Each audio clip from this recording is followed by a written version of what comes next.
أعوذ بالله من الشيطان الرجيم بسم الله الرحمن الرحيم إنا أنزلناه قرآنا عربيا لعلكم تعقلون صدق الله المولانا العظيم وفي الحديث القدسي عن أبي هريرة رضي الله عنه أنه قال رسول الله صلى الله عليه وسلم إن الله تبارك وتعالى قرأ طه وياسين قبل أن يخلق السماوات والأرض بألف عام فلما سمعت الملائكة هذا القرآن قالت طوبى لأمة ينزل هذا عليها وطوبى لألسنة تتكلم بهذا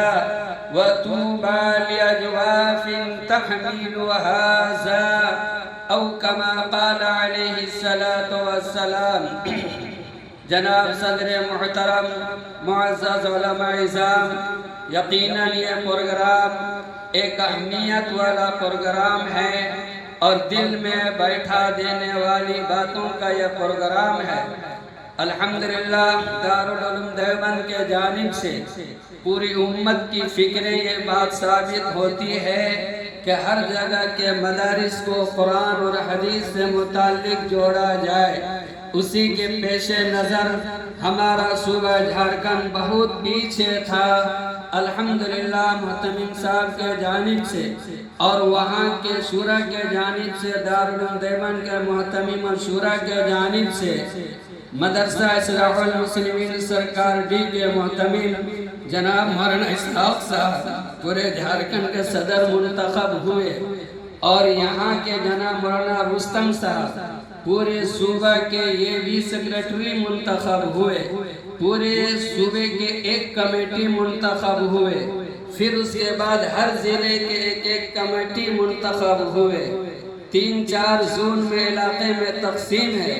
یہ پروگرام 4 ضلع کا ایک زون کا پروگرام ہے، جس میں دھنباد ہے، بوکارو ہے، جامتاڑا، گریڈی ہے، اور الحمدللہ گڈا کے ہمارے علماء کرام بہت دنوں سے کافی گہرا تعلق رکھتے ہیں، جس کی وجہ سے وہاں سے بھی ہمارے مفتی صاحب تشریف لائے ہیں۔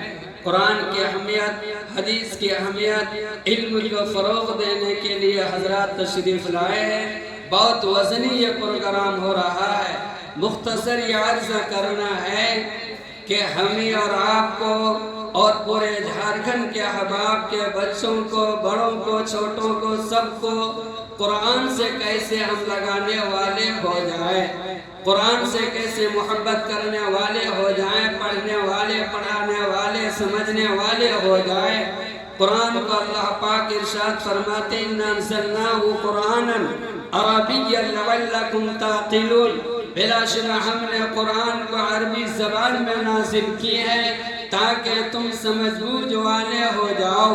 سب سے میٹھی اور پیاری زبان یہ عربی زبان ہے۔ نبی پاک صلی اللہ علیہ وسلم ارشاد فرماتے ہیں کہ اللہ تعالیٰ نے زمین اور آسمان کو پیدا کرنے سے 1000 سال پہلے اللہ پاک نے فرشتوں کے سامنے 2 سورت کی تلاوت فرمائی، سورہ طٰہٰ اور سورہ یاسین شریف کی تلاوت فرمائی۔ فرشتوں نے سن کر تعجب کیا اور 3 باتیں ارشاد فرمائی۔ طوبیٰ لأمة ينزل هذا عليها، بہت بڑی خوشخبری ہے اس امت کے لیے جس پر یہ کتاب اترنے والی ہوگی۔ دوسری بات یہ ارشاد فرمائی، بہت بڑی خوشخبری ہے اس زبان کے لیے جس زبان سے اس کتاب کی تلاوت ہوگی۔ تیسری بات یہ ارشاد فرمائی، بہت بڑی خوشخبری ہے اس سینے اور دل کے لیے جس کے دل میں یہ کتاب، قرآن جیسی کتاب، بسنے والی کتاب ہو جائے۔ اللہ نے ہمیں آپ کو موقع دیا ہے، چند سالہ زندگی ہو جو بھی ہو، ہم قدر کریں، قرآن کی ترغیب دینے والے ہو جائیں، دین کی تعلیم اور حدیث کی ترغیب دینے والے ہو جائیں۔ رسول اللہ صلی اللہ علیہ وسلم ہجرت کر کے مدینہ پاک پہنچے تو آپ علیہ السلام نے سب سے پہلے مسجد نبوی کی بنیاد نہیں رکھی، آپ نے سب سے پہلے کسی اور چیز کی فکر نہیں کی، آپ نے سب سے پہلے تعلیم کی اور پڑھائی کی فکر کی ہے۔ صفہ میں آپ علیہ السلام نے صحابہ کرام کو اٹھنے بیٹھنے کے انتظام اسی لیے فرمایا تاکہ قرآن کی تعلیم اور حدیث کی تعلیم، دین کی تعلیم ہو جائے، سب سے مضبوط چیز ہو جائے گی۔ آج یقیناً پوری دنیا میں جس ملک میں یہ تعلیم ہے، اللہ پاک اس کو وزن سے ساتھ شمار کرتے ہیں، اس کی اہمیت الگ دیتے ہیں۔ وَتُعِزُّ مَن تَشَاءُ وَتُذِلُّ مَن تَشَاءُ میں ذلت سے بچانے والی ایک ہی چیز ہے جس کو دین اور قرآن کی تعلیم کہا جاتا ہے۔